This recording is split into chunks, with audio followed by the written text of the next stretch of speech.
ભારતીય જનતા પાર્ટીએ લોકસભાની ચૂંટણીઓને લઈને બ્યુગલ ફેંકી દીધું છે। ભાજપે ગુજરાતમાં લોકસભાની તમામ 26 બેઠકો મેગા લીડથી જીતવા માટે કમર કસી છે। ત્યારે આ અંતર્ગત ભાજપની બૃહદ કારોબારીની બેઠક યોજાઈ હતી। આ બેઠક ભાજપના પ્રદેશ અધ્યક્ષ સી આર પાટીલની અધ્યક્ષતામાં યોજાઈ હતી, જેમાં મહત્વના મુદ્દાઓ પર ચર્ચા કરવામાં આવી હતી। બેઠકમાં શહેર સંગઠનના હોદ્દેદારો તેમજ કાઉન્સિલરો હાજર રહ્યા હતા।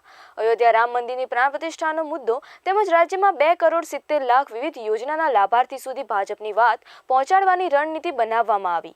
સાથે કેન્દ્ર અને રાજ્ય સરકારની યોજનાઓના તમામ લાભાર્થી સુધી ભાજપની વાત પહોંચે તે રીતે આયોજન કરવા સી આર પાટીલ દ્વારા કાર્યકર્તાઓને સંબોધન કરવામાં આવ્યું।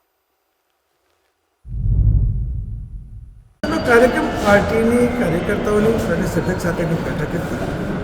કાર્યકર્તાઓની જ્યારે ઇન-હાઉસ બેઠક હોય ત્યારે એની વાત પણ કાર્યકર્તાઓ સુધી સીમિત જ રહેવી જોઈએ। ભારતીય જનતા પાર્ટી સમગ્ર દેશમાં એકમાત્ર એવી પાર્ટી છે કે જેનો એજન્ડા સ્થાપના કાળથી એક જ છે।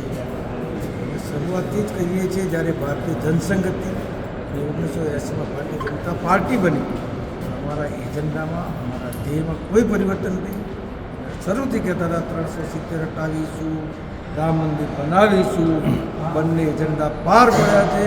એની સાથે સાથે અમારા દીનદયાળ ઉપાધ્યાયજી જે એકાત્મ માનવવાદ, છેવાડાના માનવીના જીવનમાં સુધાર સુગમતા લાવવા માટે અનેક યોજનાઓ નરેન્દ્રભાઈ મોદીએ છેલ્લા 10 વર્ષમાં અમલમાં મૂકી છે।